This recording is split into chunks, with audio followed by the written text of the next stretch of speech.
እጃችሁ ከሌላው የሰውነታችሁ ክፍል ተለይቶ የጠቆረ ከሆነ ቶሎ የሚደርቅ ሸካራ ከሆነ ለዚህም በቀላሉ በቤታችሁ ውስጥ መፍትሄ ማግኘት የምትሹ ከሆነ የዛሬው ቪዲዮ ለእናንተ ነው። ሰላም፣ ዛሬ የትም መሄድ ሳያስፈልጋችሁ ውድ የሆኑ ክሬሞችን መግዛት ሳይጠበቅባችሁ በቀላሉ በቤታችሁ ውስጥ እጃችሁን ለስላሳ ማራኪና ውብ እንዲሁም ከሰውነታችሁ እኩል ጥርት ያለ እንዲሆን ማድረግ የሚያስችሏችሁን ዘዴዎች ይዤላችሁ መጥቻለሁ። ከመጀመራችን በፊት ግን ይህን ቪዲዮ በየትኛው ሀገር ሆናችሁ እንደምትከታተሉኝ እንዲሁም በቀጣይ እንሰራላችሁ የምትፈልጉትን ነገር ኮሜንት አድርጉልኝ። ከፍተኛ ላይክ ያገኘውን ኮሜንት በመምረጥም የቀጣይ ቪዲዮአችን ርዕስ የምናደርገው ይሆናል።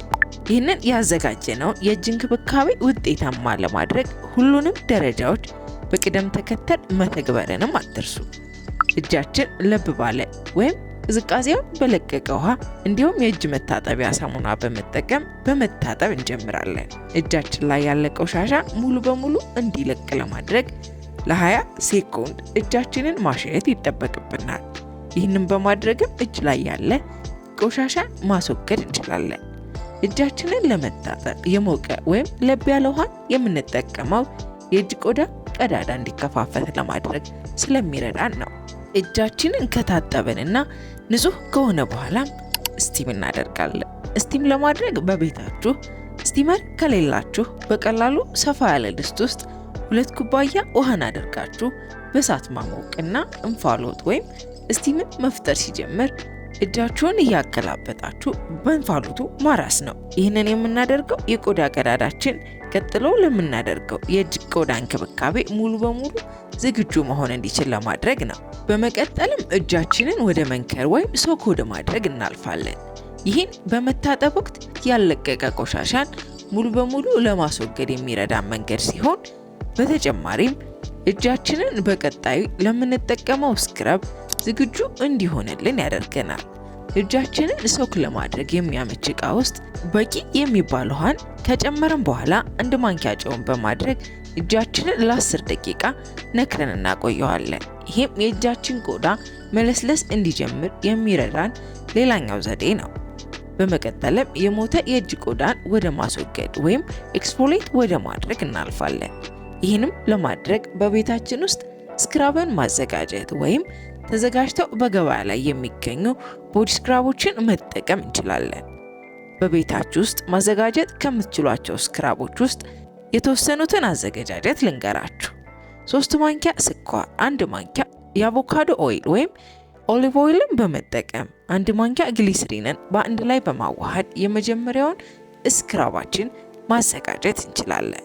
ይህን ስክራብ የሞተ የእጅ ቆዳችንን በማንሳት ሸካራና ጥቁር የነበረ እጃችን ለስላሳና የተስተካከለ ማራኪ ቀለም ያለው እንዲሆን ያደርግልናል። ሁለተኛው ስክራባችን በቤታችን ውስጥ ሁልጊዜ በየቀኑ ልናገኘው የምንችለው ነገር ነው። እሱም የቡና ቅሬት ወይም ዝቃጭ አተላ ብለን የምንጠራው ነው። ቡናሽን ጠጥተሽ ስትጨርሽ የሚቀረውን እና የምትደፊውን የቡና ቅሬት ወይም አተላ በመጠቀም እጅሽን በምስሉ ላይ በምትመለከቱው መልኩ ማሳጅ ማድረግ። በተመሳሳይ መልኩ የሻከረ እጅሽን የሚያለሰልስልሽ የሞተ የእጅ ቆዳን የሚያስወግድልን መንገድ ነው። ይህንን የቡና ስክራብ በተለየ መልኩ ማዘጋጀት ትችላላችሁ። ለዚህም 1 ማንኪያ የተፈጨ ቡና፣ 1 ማንኪያ የተፈጨ ሩዝ፣ 1 ማንኪያ ማርና 1 ማንኪያ ውሃን በማዋሃድ የበለጠ ውጤታማ የሆነ ማስክን ማዘጋጀት ትችላላችሁ። ምንም እንኳን የቡናው ቅሬት ለመጠቀም የበለጠ ምቹ ቢሆንም ይሄኛው ስክራብ ደግሞ የበለጠ ብራይትኒንግ የሆኑ ይዘቶችም በውስጡ የሚያካትት በመሆኑ ይህንን ስክራብ በማዘጋጀት መጠቀም ይቻላል። እናንተ ለማዘጋጀትና ለመጠቀም የመረጣችሁትን ስክራብ እጃችሁ ላይ ማሳጅ አድርጋችሁ ከተጠቀማችሁ በኋላ ለ10 ደቂቃ ማቆየትና ስክራባችሁን ከ10 ደቂቃ በኋላ በንጹህ ውሃ ብቻ መታጠብ። በመቀጠልም የእጃችሁን ቀለም ሊያስተካክልላችሁ የሚችል ስኪን ብራይትኒንግ ማስኮችን እናዘጋጃለን። እነዚህን ማስኮች ለማዘጋጀት የቤት ውስጥ ግብዓቶችን እንጠቀማለን። የመጀመሪያው ማስካችን 1 ማንኪያ የቪታሚን ኢ ኦይል፣ 1 ማንኪያ የሬት ጄል፣ 1 ማንኪያ የኮኮናት ዘይት እና 1 ማንኪያ ማርን በአንድ ላይ ማዋሃድ። እነዚህ የማስካችን ይዘቶች በውስጣቸው ቆዳችንን ማራስ፣ ሃይድሬት ማድረግና ሞይስቸራይዝ ማድረግ የሚያስችሉን ከመሆናቸው በተጨማሪ ቆዳችን ቶሎ እንዳይደርቅ፣ እንዳይሰነጣጠቅ፣ እንዳይጠቁር ሊረዱን የሚችሉ ግብዓቶችን በውስጣቸው ይዘዋል። ይህንን ያዘጋጀነውን ውህድ እጃችን ላይ አዳርሰን መቀባትና ከ10 እስከ 15 ደቂቃ ማቆየት። እጃችሁ ላይ ማስካችሁን ከተቀባችሁ በኋላ የፕላስቲክ ግላቭን ወይም ፕላስቲክን እጃችሁ ላይ ብታስሩ ማስካችሁ ወደ ቆዳ ዘልቆ መግባት እንዲችል ይረዳችኋል። ቀጣዩ የማስካችን አማራጭ 1 ማንኪያ እርድና 1 ማንኪያ ማርን ካዋሃድን በኋላ የምናዘጋጀው ነው። ማር ከዚህ በፊት በተለያዩ ቪዲዮዎች እንደነገርኳችሁ የተፈጥሮ ሂውሜክተንት ነው። ይህም ማለት አየርን ወደ ቆዳችን መሳብ የሚያስችለን ነው። ቆዳችን በቀላሉ ሃይድሬት ሊያደርግልን፣ እንዲረስ ሊያደርግልን የሚችል ይዘት በውስጡ ይዟል። እርድም በተመሳሳይ ቆዳን ብራይት የማድረግ ወይም የማንጣት ባህሪ ያለው ነው። ብዙ ጊዜ አይታችሁ ከሆነ ቆዳችንን ለማንጣት ወይም ብራይት ለማድረግ የሚዘጋጁ ሳሙናዎችና ክሬሞች በውስጣቸው እርድን ያካትታሉ። ይህም የሆነበት ምክንያት በውስጡ ያለው ይዘት ቆዳን ብራይት ለማድረግ የሚያስችል በመሆኑ ነው።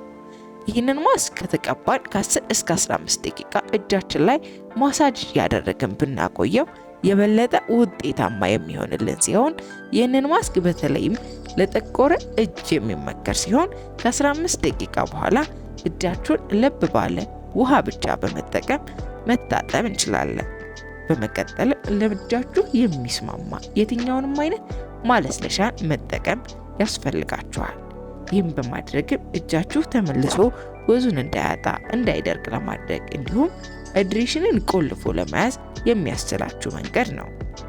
እጃችሁን የሚጎዱ፣ እንዲደርቅ፣ እንዲጠቁር የሚያደርጉባችሁን ምክንያቶች መለየት ሌላኛው ዋነኛው አስፈላጊ ነገር ነው። እነዚህን ሁሉ ሂደቶች በሳምንት 1 ጊዜ ልናደርጋቸው የሚገቡ ሲሆን ማለስለሻ መቀባት ግን በየቀኑ ልናደርገው የሚገባ ነገር ነው። እጃችሁን ሊጎዱ የሚችሉ ነገሮች መካከል አንደኛው ለኬሚካሎች ተጋላጭ መሆን ነው። ስለዚህም እቃ ስታጥቡ፣ መስታየትን ስታጸዱ፣ የተለያዩ ኬሚካሎችን ስትነኩ ግላቦችን ማድረግ ያስፈልጋል። በተመሳሳይም ለእጃችሁም እንደፊታችሁ ሁሉ የፀሐይ መከላከያ መጠቀም ይኖርባችኋል።